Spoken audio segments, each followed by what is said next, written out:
আমি এতিয়া ঐতিহাসিক দৰং জিলাৰ খটৰা সত্ৰ পাইছোঁহি আৰু এই খটৰা সত্ৰৰ আমাক লৈ আহিছে মোৰ ছাত্ৰ এয়া ৰাজদ্বীপে আৰু এতিয়া আমাক অকণমান দেখুৱাবহি।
জয় ৰাম ৰাম নাৰায়ণ, জয় ৰাম ৰাম নাৰায়ণ।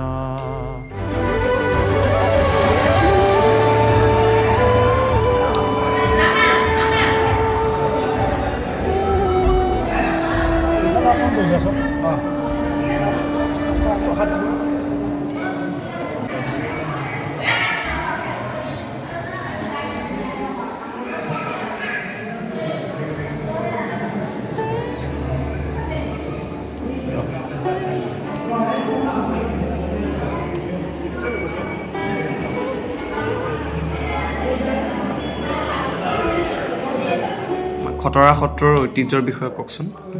নমস্কাৰ, এয়া দৰঙৰ ঐতিহাসিক খটৰা সত্ৰ। এই খটৰা সত্ৰ প্ৰতিষ্ঠা হৈছিলে 1568 খ্ৰীষ্টাব্দত। মহাপুৰুষ মাধৱদেৱৰ প্ৰপন্ন শিষ্য শ্ৰী শ্ৰী লেচাগুণীয়া গোবিন্দ আতাই এই সত্ৰ প্ৰতিষ্ঠা কৰিছিলে। অসমৰ ধৰ্মপ্ৰাণ ৰাইজে জানেই যে আচলতে মহাপুৰুষ শ্ৰীমন্ত শংকৰ গুৰুজনাই সেই সময়ৰ বৰদৰংগ ৰাজ্যত বৈষ্ণৱ ধৰ্মৰ প্ৰচাৰৰ কাৰণে আহি ৰৌতাত ছমাকাল আছিলে। অবিভক্ত দৰং জিলা, বৰ্তমান মঙলদৈ দৰং, ওদালগুৰি আৰু শোণিতপুৰ। আৰু তাত ছমাকাল থাকিও তেখেতে ইয়াত সত্ৰ প্ৰতিষ্ঠা কৰিব নোৱাৰিলে। সেই সময়ত বৰদৰংগত শাক্ত ধৰ্মৰ প্ৰচাৰটো খুব বেছি আছিলে। তেওঁ দুখ মনে ঘূৰি গৈ মহাপুৰুষ মাধৱদেৱক দায়িত্ব দিছিলে যে বৰদৰঙত বৈষ্ণৱ ধৰ্ম প্ৰচাৰ কৰিব লাগে। হয়তো মহাপুৰুষ মাধৱদেৱ গুৰুজনাই ভাবিছিলে গুৰুজনাই নোৱাৰা কাৰ্যটো মই কেনেকৈ কৰিম, কিন্তু গুৰু বাক্য নাপালিলেও নহয়। সেইকাৰণে তেখেতৰ সপ্তম জনা ধৰ্মাচাৰ্য লেচাগুণীয়া গোবিন্দ আতাক দৰঙলৈ পঠাইছিল। সেইমতে গোবিন্দ আতাই আহি প্ৰথমতে ফুলুমুখ, নগৰা, পানীশিলি এনেকুৱা বিভিন্ন স্থান পৰিভ্ৰমণ কৰিছিল, কিন্তু তেখেতে সত্ৰ পাতাৰ কোনো উপযুক্ত স্থান নাপালে। ক'ৰবাত বন্য জন্তুৰ উপদ্ৰৱ, ক'ৰবাত বানপানীৰ উপদ্ৰৱ, ক'ৰবাত জনসংখ্যা কম, এনেকুৱা কাৰণত তেখেতেও এক প্ৰকাৰ দুখ মনেৰে উভতি যাবৰ কাৰণে আহিছিল। বৰ্তমান খটৰা সত্ৰখন য'ত প্ৰতিষ্ঠিত, ইয়াৰ ওচৰৰে ননৈ নদী বৈ গৈছিল। ননৈত নৌকা বান্ধি নৈশ যাপন কৰিছিল। কিন্তু গোবিন্দ আতাই পিছদিনা ৰাতিপুৱা নদীৰ ফালে যাওঁতে এক অলৌকিক ঘটনা দেখিলে যে সাধাৰণতে প্ৰাকৃতিক নিয়মত সৰ্পই ভেকুলী ভক্ষণ কৰে, কিন্তু গোবিন্দ আতাই দেখিলে এটা বামুণ ভেকুলীয়ে এটা বিষাক্ত সাপ মূৰৰ ফালৰ পৰা গিলি গৈ আছে। গতিকে গোবিন্দ আতাও আমাৰ দৰে সাধাৰণ পুৰুষ নাছিলে, তেখেত সিদ্ধ পুৰুষ। তেখেতে এই ঠাই ঐশ্বৰিক মহিমাযুক্ত বুলি ভাবি তেখেতে মনত থিৰাং কৰিছিল যে ইয়াত সত্ৰ যিকোনো প্ৰকাৰে প্ৰতিষ্ঠা কৰিব লাগিব। আৰু সেই সময়ত ইয়াতে জনবসতি খুব কম আছিল। যি কম সংখ্যক মানুহ আছিল তেওঁলোকে বনত পহু চিকাৰ কৰি বা গছৰ ফল মূল ভক্ষণ কৰি সাধাৰণতে জীৱন নিৰ্বাহ কৰিছিল। কিন্তু আঁতৰি যেতিয়া সত্ৰ প্ৰতিষ্ঠা কৰিবলগীয়া হ'ল তেতিয়া অলপ হাবি জংঘল চাফা কৰোঁতে সেই মানুহবিলাকে তেওঁ বিৰোধ কৰিছিল যে তুমি হাবি কিয় কাটিছা, হাবি কাটিলে পহু নাহিব, আমি ক'ত স্বীকাৰ কৰিম। গতিকে এনেকুৱা ক্ষেত্ৰত গোবিন্দ আতাই তেখেতসকলক বুজাবলৈ যথেষ্ট চেষ্টা কৰিছিল যে ইয়াতে ঈশ্বৰৰ কাৰণে নাম প্ৰসংগ কৰিব লাগে, মানুহৰ এইটোৱে কৰ্তব্য যে আমি ঈশ্বৰ সেৱা কৰিব লাগে, আমাৰ আত্মাবিলাক ক্ষুদ্ৰ আত্মা আৰু পৰমাত্মাৰ লগত আমাৰ আত্মাটো যাতে বিলীন হৈ যায়, এইটো এটা প্ৰক্ৰিয়া। কিন্তু তেখেতসকলে এই কথাটো মানি লোৱা নাছিল। ঈশ্বৰ কোন, ঈশ্বৰক বাস্তৱতে দেখুৱাবলগীয়া হ'ল। গোবিন্দ আতাই তেতিয়া বিমূৰত পৰিল, কিন্তু তথাপিতো তেখেতে মনত এটা কথা ভাবিলে যে মহাপুৰুষ শ্ৰীমন্ত শংকৰ গুৰুজনাই যেতিয়া 12 বছৰ কাল তীৰ্থ ভ্ৰমণত গৈছিল, সেই সময়ত লোকৰ কথা মতে অযোধ্যাত ৰাম বিজয় ভাওনা দেখুৱাবৰ কাৰণে কোনোবা শিল্পীৰ হতুৱাই ৰাম, লক্ষ্মণ, সীতা, হনুমানৰ কেইটামান মূৰ্তি বনাইছিল আৰু সেই মূৰ্তিকেইটা তেখেতে মৰমতে আনি বৰপেটাত সুৰক্ষিতভাৱে ৰাখিছিল। গোবিন্দ আতাই ভাবিলে সেই মূৰ্তিকেইটা যদি আনি দেখুৱাব পাৰোঁ, নিশ্চয় সিহঁতক তেওঁলোককে ঈশ্বৰ বুলি ভাবিব। এনেকৈ মাধৱদেৱ মহাপুৰুষৰ ওচৰত যদিও গোবিন্দ আতা গ'ল, আচলতে বৈষ্ণৱ ব্যৱস্থাত বিগ্ৰহৰ স্থানটো নাই। সেইকাৰণে মাধৱ মহাপুৰুষে এবাৰ নহয় 4বাৰকৈ প্ৰত্যাখ্যান কৰিছিল যে কোনো কাৰণতে সত্ৰ পাতিবৰ কাৰণে এই মূৰ্তিকেইটা বা বিগ্ৰহকেইটা নিব নোৱাৰা। কিন্তু আঁতৰিৰ লগত যোৱা ভকতসকলে ক'লে, প্ৰভু আমি কেৱল মানুহখিনিৰ মনটো হৰণ কৰিবৰ কাৰণে, বুজাবৰ কাৰণে নিম, আমি গুৰু আসন প্ৰতিষ্ঠা কৰি তাতেই নাম প্ৰসংগ শৰাই শলিতা বন্তি আমি সকলো জ্বলাম, আমাৰ উপাসনাটো গুৰু আসনত হ'ব, এইকেইটা কেৱল মাত্ৰ সত্ৰখন পাতা স্বাৰ্থতে লৈ যাম। কিন্তু হয়তো মাধৱ মহাপুৰুষে ভাবিলে গুৰুজনাই যিহেতু ছমাহকাল থাকি সত্ৰ প্ৰতিষ্ঠা কৰিব নোৱাৰিলে দৰঙত, গতিকে সত্ৰখন কিবাকে হওক, গুৰু বাক্যটো ৰক্ষা হওক, তেনেকুৱা কাৰণত সেই বিগ্ৰহকেইটা দি পঠাইছিল। আৰু সেই 1568 খ্ৰীষ্টাব্দৰ পৰা খতৰা সত্ৰত সেই বিগ্ৰহকেইটা আজিলৈকে প্ৰতিষ্ঠিত হৈ আছে। কিন্তু খতৰা সত্ৰ অসমৰ সত্ৰসমূহৰ ভিতৰত এক ব্যতিক্ৰমধৰ্মী সত্ৰ। এই সত্ৰত কোনো সত্ৰাধিকাৰ নাই, সম্পূৰ্ণ গণতান্ত্ৰিক পদ্ধতিত খতৰা সত্ৰ পৰিচালিত হয়। সত্ৰবাসী ৰাইজে 2 বছৰৰ কাৰণে এখন সমিতি নিৰ্ধাৰণ কৰি দিয়ে বা সমিতি গঠন কৰি দিয়ে।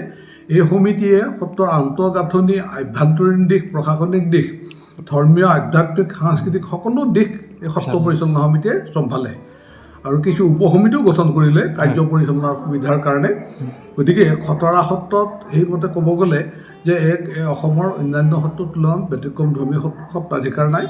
আৰু অন্য ক্ষেত্ৰত আৰু এটা ব্যতিক্ৰম আছে যে খতৰা সত্ৰত কোনো জাত পাতৰ কথা নাই। ইয়াত সভাপতি, সম্পাদক, আতৈ ভকত হ'ব লাগিলে যোগ্যজনকেই পাতে। ইয়াত কোনো মহন্ত বা গোসাঁই, ব্ৰাহ্মণ তেনেকুৱা হ'ব নালাগে, যোগ্যজনক পাতে। আৰু 3 নম্বৰ কথাটো হ'ল এনেকুৱা যে কোনো অসমৰ সত্ৰত আমি দেখিছোঁ যে মহিলাৰ প্ৰৱেশটো নিষেধ আছে, কিন্তু খতৰা সত্ৰ এই ক্ষেত্ৰত উদাৰ যে খতৰা সত্ৰৰ কথাটো হ'ল পুৰুষ প্ৰকৃতি ঈশ্বৰৰে সৃষ্টি, পুৰুষে ঈশ্বৰ সেৱা কৰিব, প্ৰকৃতিয়ে নকৰিব, এনেকুৱা কথা হ'ব নোৱাৰে। সেইকাৰণে আমাৰ হিন্দু সনাতনী ধৰ্মত যি লোকাচাৰবিলাক আছে মহিলাৰ ক্ষেত্ৰত বা পুৰুষৰ ক্ষেত্ৰতো লোকাচাৰ মানি আহিলে খতৰা সত্ৰত মহিলাই দৰ্শন কৰিব পাৰে। আৰু এটা কথা যে আমি দেখিছোঁ যে খতৰা সত্ৰত আৰম্ভণিতে ৰাজ পৃষ্ঠপোষকতা আছে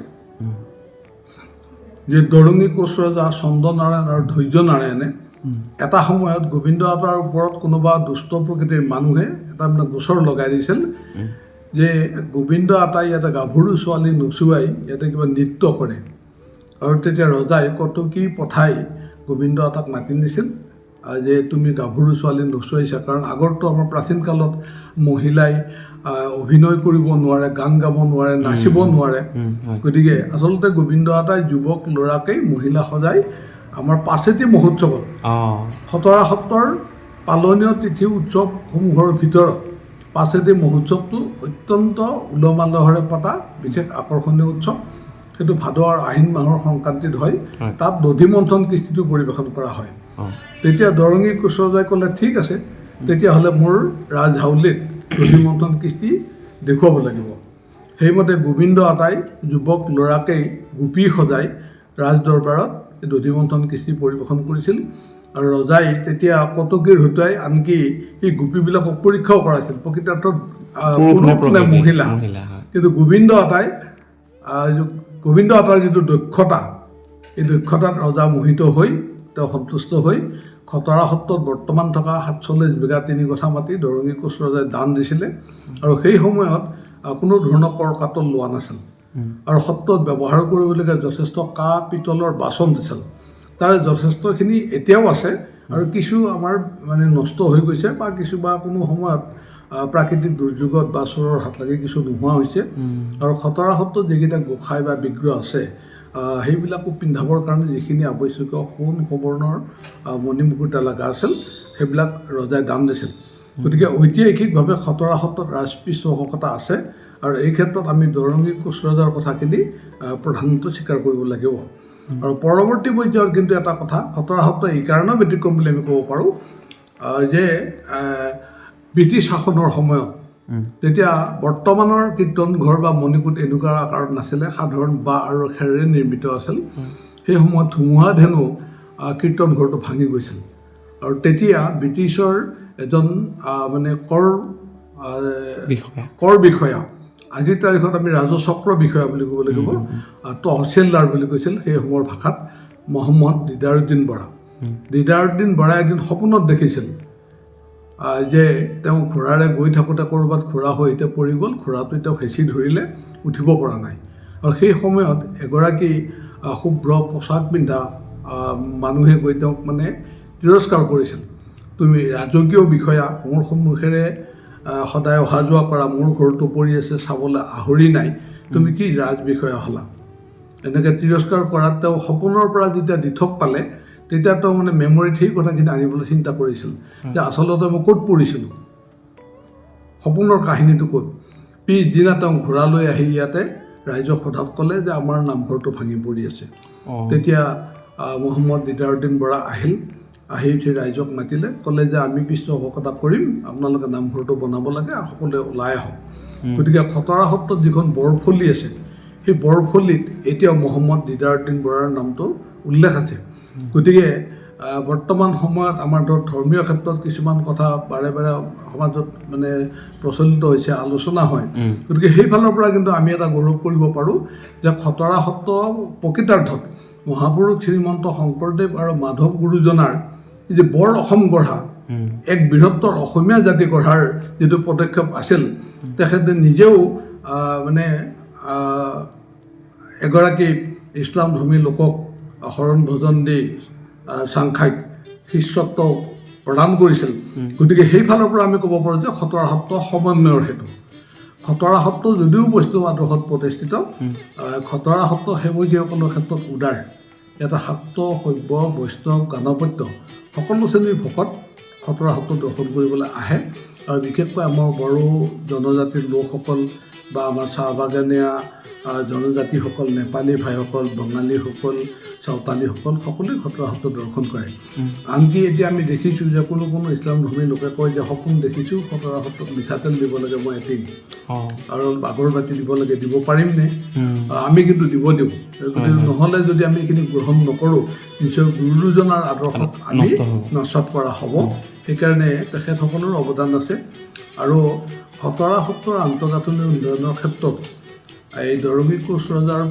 পৰৱৰ্তী পৰ্যায়ত যিবিলাক আমাৰ ৰাজকীয় বিষয়া আছে বা ৰাজপ্ৰতিনিধি আছে সকলোৰে কম বেছি পৰিমাণে খতৰা সত্ৰ আন্তঃগাঁথনি উন্নয়নত অৱদান আছে কিন্তু আজি কিছু বছৰ আগলৈকে যদি আমি তুলনা কৰি চাওঁ তেতিয়াহ'লে চৰকাৰী পৃষ্ঠপোষকতাতকৈ আমাৰ ৰাইজৰ যিটো পৃষ্ঠপোষকতা আছিল সেইটো কিন্তু উল্লেখনীয় আছিল কিন্তু এতিয়া অসমৰ মুখ্যমন্ত্ৰী দক্ষ মুখ্যমন্ত্ৰী ডক্টৰ হিমন্ত বিশ্ব শৰ্মাদেৱে আচলতে আগৰ চৰকাৰৰ দিনতো তেখেতে দুবাৰকৈ খতৰা সত্ৰত পদাৰ্পণ কৰিছিল আৰু এতিয়া তেখেতে মুখ্যমন্ত্ৰী হোৱাৰ পিছত দুবাৰকৈ খতৰা সত্ৰলৈকে আহিলে আৰু সত্ৰবাসীৰ ৰাইজৰ আহ্বান ৰক্ষা কৰি তেখেতে খতৰা সত্ৰক এক নৱ ৰূপত সজাবৰ কাৰণে ইতিমধ্যে বিশেষ পদক্ষেপ লৈছে আমাক 10,52,42,000 টকাৰ এটা আঁচনি ঘোষণা কৰিছে ইতিমধ্যে ইয়াৰ মানে শুভাৰম্ভণিও কৰা হৈছে যে তেখেত আহিব নোৱাৰি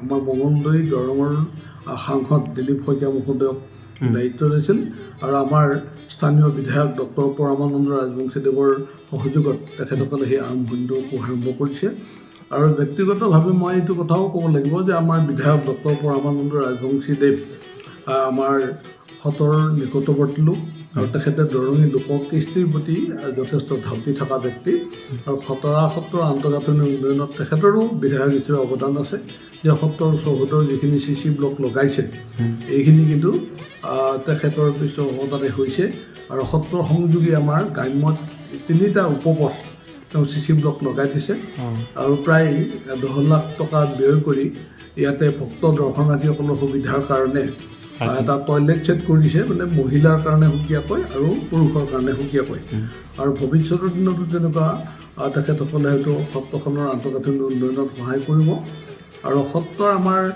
পালনীয় তিথি উৎসৱসমূহত মহাপুৰুষ শ্ৰীমন্ত শংকৰদেৱ আৰু মাধৱ গুৰু দুজনাৰ সৃষ্ট যিখিনি সত্ৰীয়া সংস্কৃতি আছে যেনে আমাৰ অংকীয়া ভাওনা বা সত্ৰীয়া নৃত্য খোল প্ৰসংগ বৰগীত এনেধৰণে খতৰা সত্ৰ নিয়মীয়াভাৱে চৰ্চা কৰা হয় ইয়াৰ অনুশীলন কৰা হয় আৰু পৰিৱেশনো কৰা হয় কিন্তু গোবিন্দ আতা কিন্তু এক বিচক্ষণ সাংস্কৃতিক ব্যক্তি আছিলে যে আপোনালোকে সকলোৱে শুনি ভাল পাব যে দৰঙৰ অত্যন্ত জনপ্ৰিয় লোককৃষ্টি বৰনাগাৰা নামো কিন্তু খতৰা সত্ৰক কেন্দ্ৰ কৰি জন্ম পাইছিল গতিকে আমি বৰনাগাৰা নামক লৈ খতৰা সত্ৰৰ গৌৰৱ কৰাৰ থল আছে আৰু লগতে আমাৰ যিটো পাছেতি মহোৎসৱত যিটো দধি মন্থন কৃষ্টি হয় সেই কৃষ্টিত আমাৰ যিটো এই দধি মন্থন নৃত্য পৰিৱেশন কৰা হয় সেই নৃত্য পৰিৱেশনত গোপীসকলক তাত মানে দধি মন্থন কাৰ্যত নিয়োগ কৰে আৰু শিশু কৃষ্ণক তাত উপস্থাপন কৰে আৰু তাত আমাৰ গায়ন বায়ন থাকে সূত্ৰধাৰ থাকে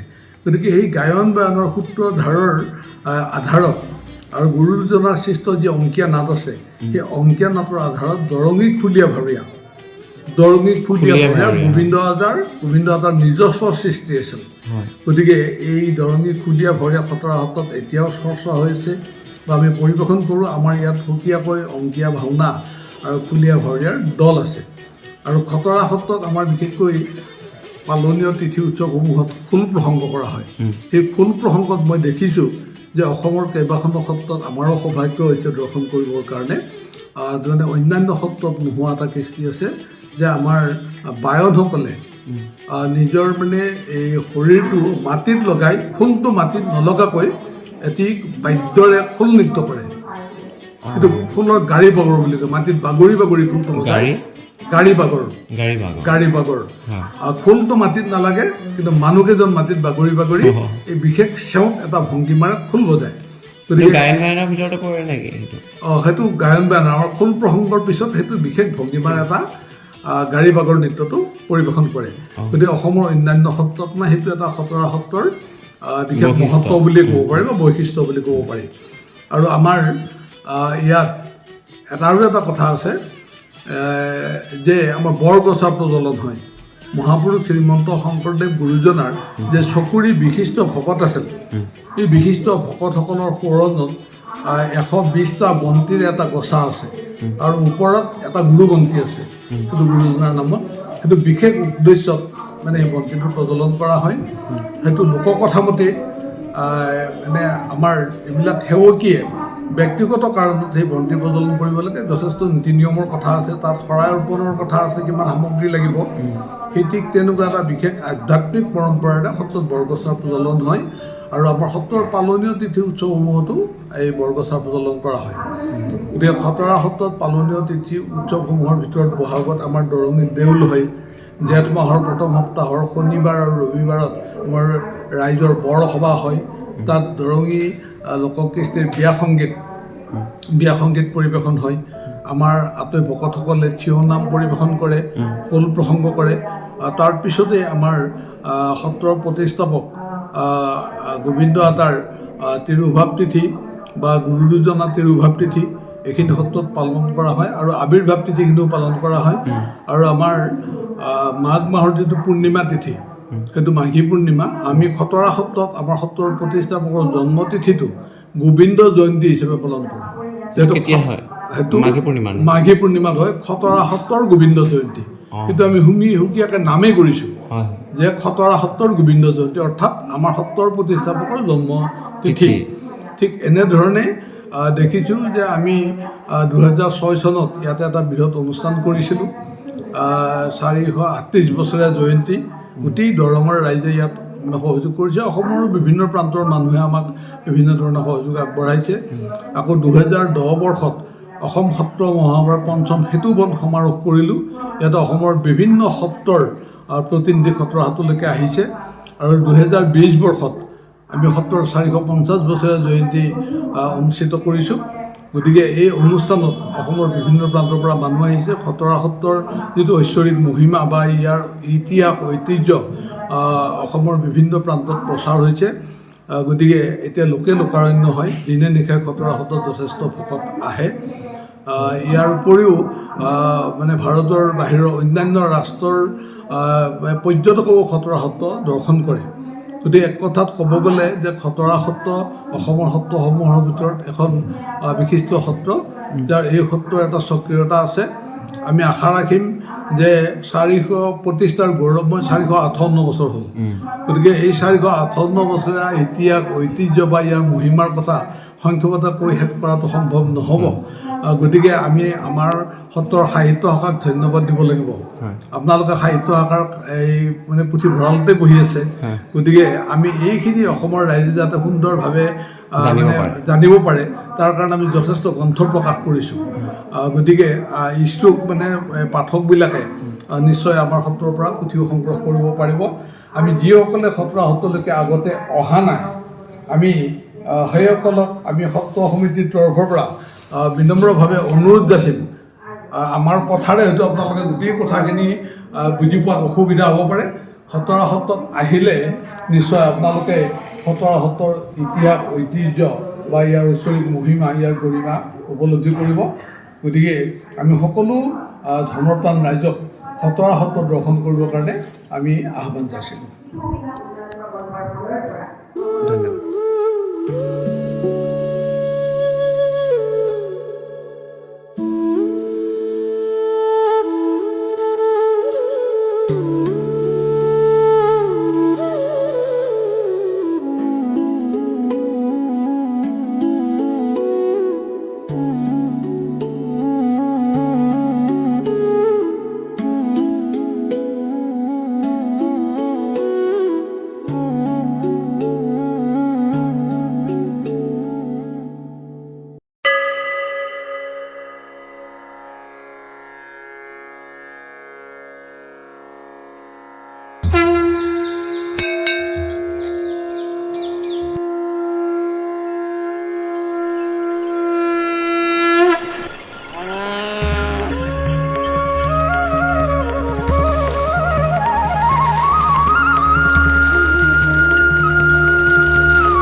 এই হৰে এইখনত পানী দুনি নাই।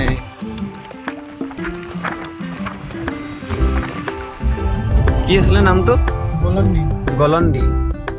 গলনদী নে গলন্দী? এই আমাৰ অসমৰ ইঞ্জিনিয়াৰ লক্ষণ, দলঙৰ মূৰবিলাক চিধা কৰিব নোৱাৰিলে আৰু সমান কৰিব নোৱাৰিলে।